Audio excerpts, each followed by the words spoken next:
रामकृष्ण हरी. संत एकनाथ महाराजांची रचना म्हणजे भारूड, गवळण, भागवत, संत ज्ञानेश्वरीची प्रत शुद्ध करणे आणि भरपूर सारं लिखाण. आता यापैकीच एक लोकप्रिय गवळण आपण पाहणार आहोत. सरळ, साध्या आणि सोप्या शब्दामध्ये आपली कान उघडणी करणारी ही गवळण आहे. अरे कृष्णा अरे कान्हा मनरंजन मोहना, संत आले घरी तरी काय बोलून शिणवावे, ऊस गोड झाला म्हणून काय मुळासहित खावे, प्रीतीचा पाहुणा झाला म्हणून काय फार दिवस राहावे, गावचा पाटील झाला म्हणून काय गावच बुडवावे. अरे कृष्णा अरे कान्हा मनरंजन मोहना, देव अंगी आला म्हणून काय भलतेच बोलावे, चंदन शीतळ झाले म्हणून काय उगळूनिया प्यावे, वडील रागे भरला म्हणून काय जिवेच मारावे, भगवी वस्त्रे केली म्हणून काय जगच नाडावे. अरे कृष्णा अरे कान्हा मनरंजन मोहना, आज्ञा विंचू झाला म्हणून काय कंठीच कवळावा, फुकाचा हत्ती झाला म्हणून काय भलत्यांनी न्यावा, फुकट हिरा झाला म्हणून काय कथिली जोडावा, नित्य व्याज खातो म्हणून काय मुद्दल बुडवावा. अरे कृष्णा अरे कान्हा मनरंजन मोहना, परस्त्री सुंदर झाली म्हणून काय बळेच भोगावी, सखा मित्र झाला म्हणून काय बाईल मागावी, सोन्याची सुरी झाली म्हणून काय उरीच मारावी, मखमली पैंजणे झाली म्हणून काय शिरीच वंदावी.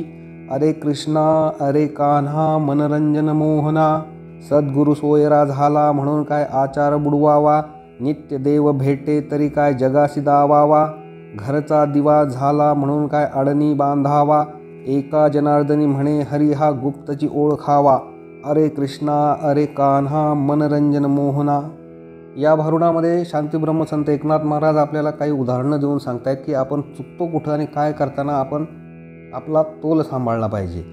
बघा तर मग शांतीब्रह्म संत एकनाथ महाराज काय म्हणतात, संत आले घरी तरी काय बोलून शिणवावे. संत माणूस, चांगला माणूस जर घरी आला आपल्या, तर आपण त्याला बोलून शिणवायचं आहे का? संत किंवा ज्ञानी माणसे आपल्या घरी येतात तेव्हा आपण त्यांच्याशी बोलत बसून शिणवण्याचा काही कारणच नसते. त्यांच्याकडचं ज्ञान आपल्याला घ्यायचं असतं. आपलं ज्ञान तर आपल्याजवळ असतंच ना, मग आपण का ते प्रकट करायचं? त्यांच्याकडचं जे ज्ञान आहे ते आपण ग्राह्य केलं पाहिजे. म्हणून इथं कानाचा संबंध आहे. संत किंवा ज्ञानी मनुष्य काय जे काही सांगत असतील ते आपण श्रवण केलं पाहिजे, ऐकलं पाहिजे, त्याच्यावरती चिंतन मनन केलं पाहिजे, असं शांतीब्रह्म संत एकनाथ महाराज सांगतात. ऊस गोड झाला म्हणून काय मुळासहित खावा. इथे ऊस म्हणजे एखादा गोड व्यक्ती, निरागस व्यक्ती. हा गोड झाला म्हणून काय त्याला मुळासहित खावं, संपूर्ण खाऊन टाकावं, त्याच्यावरती अन्याय करावा, तर हे चुकीचं आहे. असं वागू नये. आपण न्यायाने वागलं पाहिजे. पुढची ओळ आहे, प्रीतीचा पाहुणा झाला म्हणून काय फार दिवस राहावे. बघा इथं नाथ महाराज काय सांगतायत, तुम्ही कितीही प्रीतीचे पाहुणे असले तरी एखाद्याच्या घरी जास्त दिवस मुक्काम ठेवू नये, आणि जर ठेवला तर आपल्या इज्जतीचा पंचनामा होऊन जातो. पुढची ओळ आहे, गावचा पाटील झाला म्हणून काय गावच बुडवावे. पूर्वीच्या काळी पाटील गावचा राजा असायचा. संत एकनाथ महाराजांच्या काळी पाटील गावचा राजा असायचा, म्हणजे प्रमुख व्यक्ती असायचा. आता ज्यांच्या हातामध्ये गावचा विकास करण्याची धूर आहे त्यांनी जर विनाशाचा रस्ता धरला तर कसं चालेल? गावचा पाटील झाला म्हणून त्यांनी गावच बुडवायला लागला तर कसं चालेल? एकदा का गावानी बंड केलं तर मग काय राहिलं मग पाटलाचं? म्हणून गावचा पाटील झाला म्हणून काय गावच बुडवावे. दुसऱ्या अभंगात शांतीब्रह्म संत एकनाथ महाराज म्हणतात, देव अंगी आला म्हणून काय भलतेच बोलावे. आता इथं संत एकनाथ महाराज काय म्हणतात, तुमच्या अंगात देव आला ठीक आहे, तुम्हाला तर भावना आली, तुझ्या देवाप्रती तुम्ही तादात्म्य झालात, इथपर्यंत ठीक आहे, परंतु काय भलतेच बोलावे? भलतेच बोलणे तुमचे कसे सहन करून घेईल कोणी? त्यामुळे अंगात देव जरी आला तरी भान ठेवलं पाहिजे. चंदन शीतळ झाले म्हणून काय उगळूनिया प्यावे. चंदन शीतल असते म्हणून आपण ते माथ्यावरती धारण करतो, परंतु चंदन शीतळ झालं म्हणून काय आपण उगळून पितो का? नाही पित. तसं पिलं तर आपल्याला ते पचणारही नाही. औषध म्हणून चंदन एखाद्या वेळेस घेणं ठीक आहे, पण ते उगळून आपण पितो का? तर तसं प्यायचं काहीच कारण नाही. वडील रागे भरला म्हणून काय जिवेच मारावे. आपल्याला ज्येष्ठ लोकांनी, वडीलधाऱ्या लोकांनी जर आपली चूक पकडली ना, आपल्याला त्यांनी रागे भरला म्हणजे त्यांनी रागावून सांगितलं, तर म्हणून काय आपण त्यांना जिवेच मारतो का? आपण समजून घेतो त्यांनी चूक सांगितलेली, आपण त्यात सुधारणा केली पाहिजे. कुठल्याही वडीलधाऱ्या माणसांनी, ज्येष्ठ माणसांनी जर आपली चूक आपल्याला दाखवली असेल तर आपलं कर्तव्य आहे की आपण ती चूक सुधारली पाहिजे. भगवी वस्त्रे केली म्हणून काय जगच नाडावे. साधू झाला, संन्यासी झाला, महाराज झाला, बुवा झाला, बाबा झाला म्हणून पैसा कमवणे, सामान्यांना लुबाडणे ठीक आहे का? तर हे अजिबात ठीक नाही. यातून पश्चात्तापाशिवाय पदरी काहीच पडत नाही. त्यामुळे पदोपदी आपला तोल सावरला पाहिजे असं शांती ब्रह्मसंत एकनाथ महाराज सांगतात. पुढच्या अभंगात शांती ब्रह्मसंत एकनाथ महाराज सांगतात, आग्या विंचू झाला म्हणून काय कंठीच कवळावा. आग्या विंचू झाला, मोठा विंचू आहे म्हणून काय आपण कंठी हार म्हणून घालतो का त्याला? तो कधी नांगी मारू शकतो ना. दुष्ट व्यक्ती कधीतरी कंठी धरायचा असतो का? दुष्ट व्यक्तीपासून दूर राहिलं पाहिजे, अंतर ठेवून राहिलं पाहिजे. दुरून राम राम बरा अशा लोकांना, असं संत एकनाथ महाराज सांगतात. फुकाचा हत्ती झाला म्हणून काय भलत्यांनी न्यावा. एखाद्या वेळेस आपल्या घरी आपल्या नातेवाईकांनी श्रेष्ठ माणसांनी जर हत्ती आणून ठेवला, फुकटचा हत्ती आणून ठेवला, म्हणून आपल्याला असा अधिकार तर मिळत नाही ना तो हत्ती दुसऱ्यांना वापरायला द्यायचा. फुकटचा हत्ती झाला म्हणून काय दुसऱ्यांना वाटणार आहे का आपण? हत्तीच्या जागी कार ठेवून बघा बरं. तुमच्या घरी एखाद्या पाहुण्याने कार आणून लावली, काही दिवस ही ठेवा.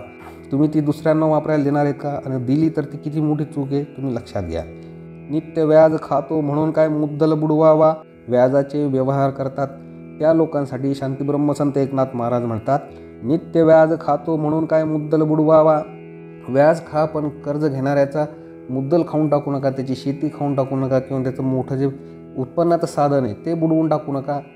पुढच्या व्यक्तीला देशोधडीला लावून त्याचे शिव्याशाप अंगावर घेऊ नका, त्याचे तळतळाट अंगावर घेऊ नका. आणि घेतले तर मग त्या तळतळाटाचं तुम्हाला भोग उपभोग जो काही आहे, पापाचे जे फळ आहे ते भेटल्याशिवाय राहणार नाही.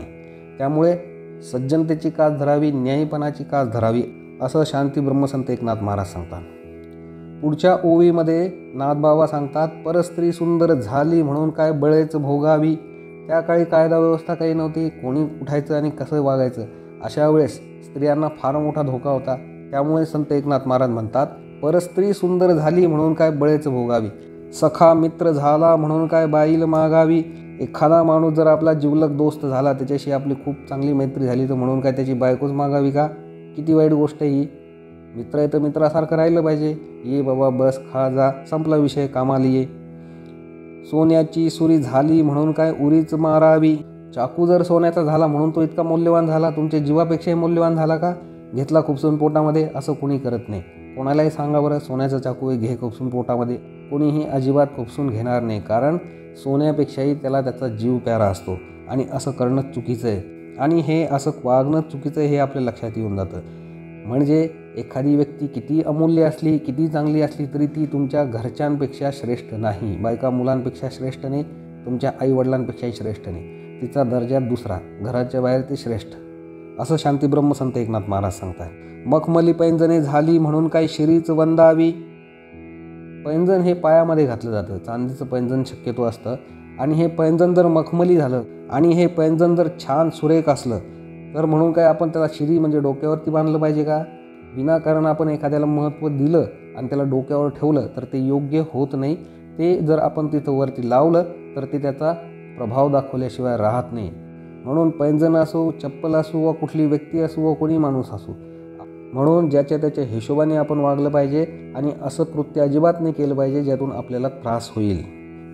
भारुडाच्या शेवटच्या अभंगामध्ये शांती ब्रह्मसंत एकनाथ महाराज सांगतात, सद्गुरू सोयरा झाला म्हणून काय आचार बुडवावा. एखादा सद्गुरू, एखादा मोठा माणूस जर आपला सोयरा झाला, नातेवाईक झाला, म्हणून काय त्याच्याशी कसंही वागायचं का? आचार बुडवायचा का? मग काही करणार का? त्याच्या मांडीवर जाऊन बसणार का तुम्ही? त्याला त्रास देणार का? त्याचा कान ओढणार, हात धरणार, असं काही करणार का? असं करीत असाल तर ते पूर्णपणे चुकीचं आहे. नित्य देव भेटे तरी काय जगाशी दावावा. आता ही ओळ जी आहे ती संत सज्जनांसाठी आहे, चांगल्या लोकांसाठी, ज्यांना देव नियमितपणे भेटतो, नियमितपणे साक्षात्कार देतो, त्यांच्यासाठी आहे. आपल्याला देव जरी नित्य भेटत असला तरी ती जगाला दाखवायची गोष्ट नाही आहे, ती प्रदर्शनाची गोष्ट नाही आहे, ती आपल्यापुरती केवळ मर्यादित आहे. त्यामुळे नित्य देव जरी भेटला तरी जगाला दाखवत सुटायचं नाही, सांगत सुटायचं नाही, मला देव भेटला, मला देव भेटला, माझं चांगलं झालं, मला हे झालं, असं संत एकनाथ महाराज सांगतात. घरचा दिवा झाला म्हणून काय अडणी बांधावा. आता या ठिकाणी अडणी म्हणजे काय? पहिल्यांदी लाकडाचे धाबे असणारे घर होते, लाकडाचं स्लॅबसारखं असणारे घर होते, त्याला अडणी असायची. म्हणजे तिथं जर आपण जर लाकडाच्या याला जर दिवा बांधला तर घर पेटण्याची शक्यता आहे की नाही? तुमच्या घरचा दिवा झाला म्हणून तुम्ही काय घर जाळायला निघणार का? असा अधिकार तुम्हाला कोणी दिला? म्हणून घरचा दिवा झाला म्हणून काय अडणी बांधावा. त्याला त्याची जी खिडकी असते छोटीशी तयार केलेली दगडी खिडकी, तिथंच ठेवलं जातं. जुन्या काळात जिथे लाईट नव्हते त्यावेळेसची ही गोष्ट संत एकनाथ महाराज सांगतायत. एका जनार्दनी म्हणे हरी हा गुप्तची ओळखावा. अरे कृष्णा अरे कान्हा मनरंजन मोहना. शांती ब्रह्मसंत एकनाथ महाराज काय म्हणतात की हरी म्हणजे देव हा गुप्त आहे आणि गुप्तच ओळखला पाहिजे आणि भेटल्यानंतरही गुप्तच ठेवला पाहिजे, आपल्यापुरतं मर्यादित ठेवलं पाहिजे. देव ही काही प्रदर्शनाची वस्तू नाही आहे. हरी हा गुप्तची ओळखावा, फार मोठं वाक्य आहे.